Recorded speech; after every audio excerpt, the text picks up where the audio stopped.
Hello sa mga Aries, hello sa inyo guys. Okay, Aries, this is for you. Unahin natin ang inyong career guys sa mga Aries.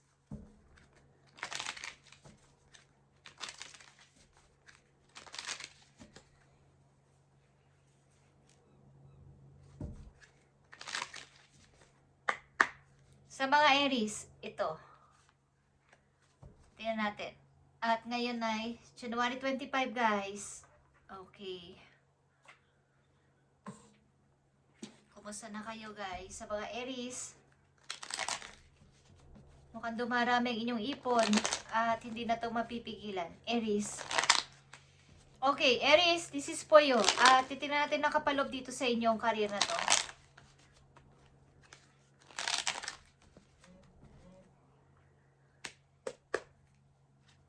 Kumbaga sa hangin is, napakalakas ng pagdating sa inyo ng pera.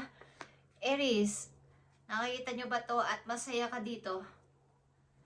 Maaring kayo ay nag-i-enjoy sa inyong pagiging single or kayo ay single. Sa mga Aries na nandito, handang umibig anytime.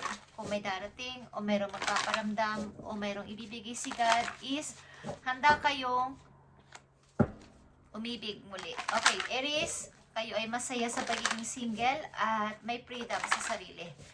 Tingnan natin, Aries. At maaaring dealing kayo sa Leo. May Leo bang involved sa buhay ninyo, guys? Okay, tingnan natin na inyong career. Aries, nakikita mo itong life purpose. Okay. What is meant for you will stay. So long as you keep pushing forward. Kung ano yung big target mo sa panahon ngayon sa inyong kasalukuyan, Aries, ay inyong ipagpatuloy, keep forward, keep pushing forward sapagkat kayo ay talagang lalaki ang inyong kita o pera. Guys, kung kayo ay yung mga new idea ninyo is gawin ninyong inspiration. Ito ang mag-guide sa inyo at ito yung inyong calling. Okay, divine calling ang tawag dito. Ito yung life purpose na sinasabi. Na ito yung inyong destiny. At kung ano yung inyong inaas na mangyayari o anong gusto ninyong mangyayari is yun ang masusunod sapagkat yun ang inyong vision. Yun ang inyong gusto. Yun ang inyong target. Yun ang inyong big target. So ito ay magiging real. Kung ito ay inyong bibigyan ng positive na outcome. Yung, kumbaga, hindi lang natupad o hindi lang maagang natupad is tumitigil na kayo is hindi yun magiging okay. Hindi yun magiging reality. Real. Kumbaga ay ipagpatuloy ninyo kung anong inyong pinupush. Sabi nga nila, i-push natin to. Okay? So may kasabihan sila o mayroong sinasabi ilang mga tao na kapag may gusto kayo is i-push natin to. Okay? So, ito yung inyong dapat gawin kung may mga new idea kayong naiisipan. Sa ngayon, gawin nyo tong inspiration at ito yung magiging guide ninyo sa inyong divine calling na sinasabi. Ano ba nakapalob dito sa life purpose ninyo? Andito ang the Hierophant. Maaari lang sa inyo may mga alalahanin sa family. May mga usapin sa family, usapin na mga parang mga minor lang naman pero meron talaga sa inyong pamilya. At maaaring kayo ay lumayo o nagkaroon kayo ng hindi pagkakaunawaan ng inyong pamilya, Aries. At sa ngayon, meron kayong panata sa buhay na yung big target ninyo ang inyong susundin para maging reality sa kasalukuyan papunta sa future. Nagkaroon kayo ng practical na pananaw sa buhay sa inyong kasalukuyan. At patuloy ninyo pinaglalaban ng anuman ang tama ang inyong pananaw sa mga taong humuhusga sa inyo sa kasalukuyan. Pilit nyong ipinaglalaban ng inyong karapatan at ang inyong pananaw sa buhay, prinsipyo. Hindi kayo nagpapatalo o huwag kayo magpatalo sa mga taong gusto kayong ilugmok, paratangan ng kung ano-ano sa inyong sarili na hindi naman totoo. Maaaring may mga sigalot sa inyong pamilya at natutunan nyo maging matigas na this time. tuparin naman ang inyong pangarap this time. Tuparin naman ang mga naudlot yung pangarap sa ngayon. At doon lang mag-focus muna. Pinupush nyo ang inyong gusto mangyari sa ngayon. Sapagkat may mga, maaaring may mga humusga sa inyo na hindi mo naman to kaya, Aries. Hindi mo naman kaya mga sinalita mo. Hindi mo naman kaya mga ginawa mo o ginagawa mo. So, maaaring ito yung nagtulak sa inyo para kayo maging practical na sa buhay at wag nang masyadong pairalin na ang emosyon. At magpatuloy sa buhay para sa inyong ikauunlad, para sa inyong future. Kung sakali man kayo magretiro, in the near future, meron kayong masasabi na ipagmamalaki sa sarili ninyo na hindi na kayo ulit matatapakan pa ng kung sino-sinong tao. Okay. Andito ang stars, Aries. You can manifest your every wish. Okay? So, kaya nga dito yung divine calling para sa iyo is lahat ng iyong i-wish simula sa araw na to ay gawin mo parang nakikita mo tong dart na to. Ito ay nasa gitna yung kumbaga yung big target mo ay iyong ipagpatuloy. Kung ano man yung naudot mo sa mga nakaraang maraming taon sa buhay mo, ipagpatuloy mo this time. Hindi ko alam kung may mga usapin kayo sa pamilya at mga gulo-gulo, but hindi naman masyadong malaki. Kaya lang ay natutunan nyo na ang maging matalino, practical, at nag-cut na kayo ng ilang tao sa inyong buhay. Okay. Maaaring hindi na sila pinapayagan o pinapapasok sa inyong buhay basta-basta. Hindi na kayo nag-i-entertain ng kung sino-sino sapagkat maaari ang ilan sa kanila ay nusgahan kayo at ayaw kayo maging matagumpay sa buhay, maging successful sa buhay. So, maaaring protektahan nyo ang sarili nyo sa sino man ang pwedeng mang-away sa inyo, magsalita ng masasakit sa inyo, okay? At nandito na lang yung mga mangilang-ilang kaibigan na pinagkakatiwalaan ninyo at pinapaniwalaan. Tingnan natin, Aries, andito ang goodness o goodness. I refine my character and overcome difficulties by remaining positive. I calm my heart and illuminate my intellect to transform shadow into light. Okay. Minamanifest nyo ang goodness kesa sa mga negative na tao sa inyong paligid. Mas doon kayo nagpo-focus sa bright side, sa right side, hindi sa mga bad na ginawa nila sa inyo. Okay? I improve my qualities for the benefits of all. Yeah, guys.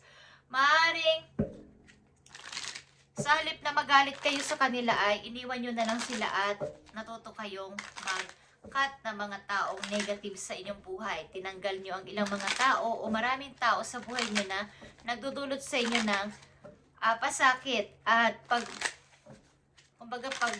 papalugmok sa inyo sa ganong klaseng bagay o hindi kayo pinapaunlad sa buhay.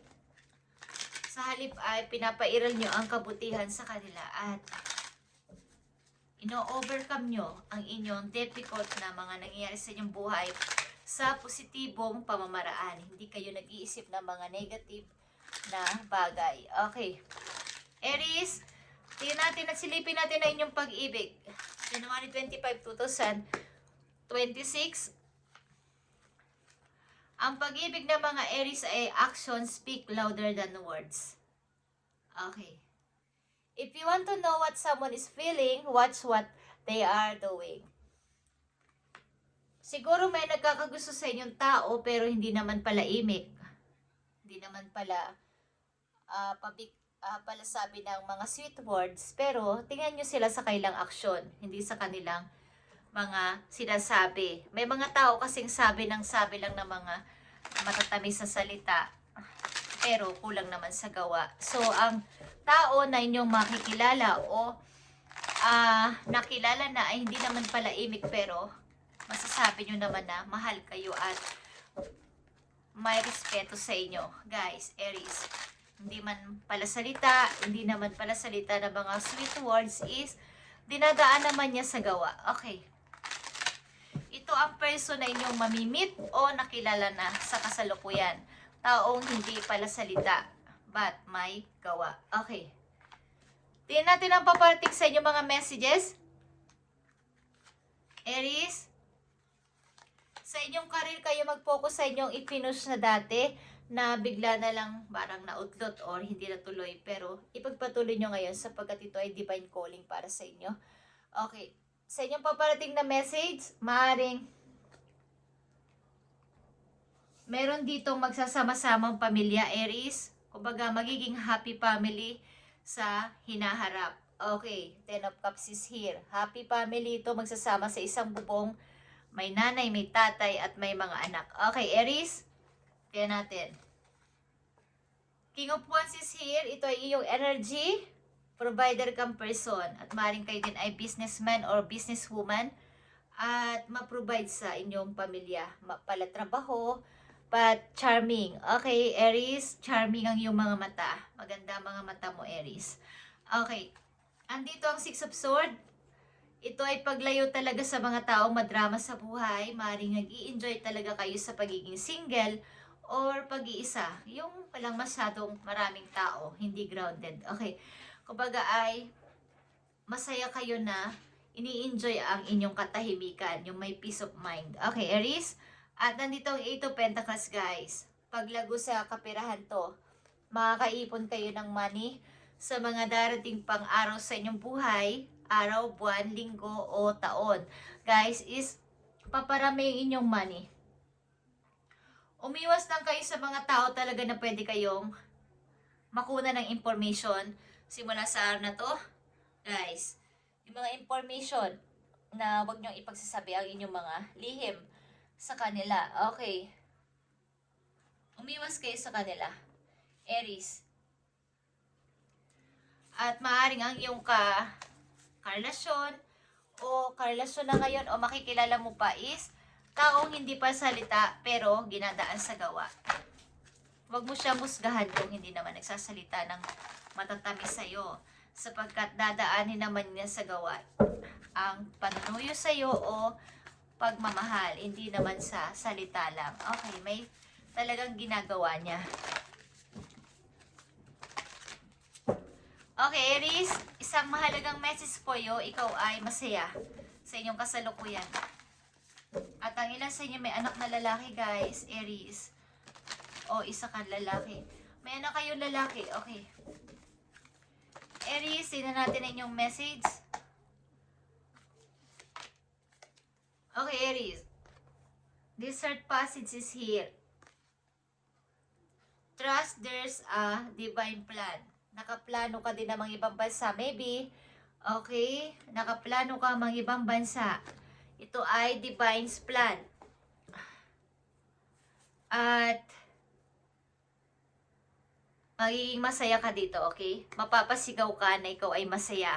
Aries, thank you and God bless, Aries. At kung may kilala kayong Aquarius sa inyong chart, is happy birthday sa kanila, guys. Pakisabi sa kanila. Happy birthday sa kanila, okay? At ang life purpose mo, dito ang iyong career na to na i-push mo pa ang iyong nasimulan at hindi natapos na gagawin sa buhay na may kinalaman sa career mo sapagkat pagmumulan to ng iyong pag-angat sa kaperahan, guys. At mga new idea mo na iisip is wag mo tong pakawalan. Yung vision mo lang is magiging real ito. Okay? Magiging real ito, guys. Hindi lang puro dream, hindi lang puro sana. Ito ay magiging reality. Okay? Thank you and God bless, Aries.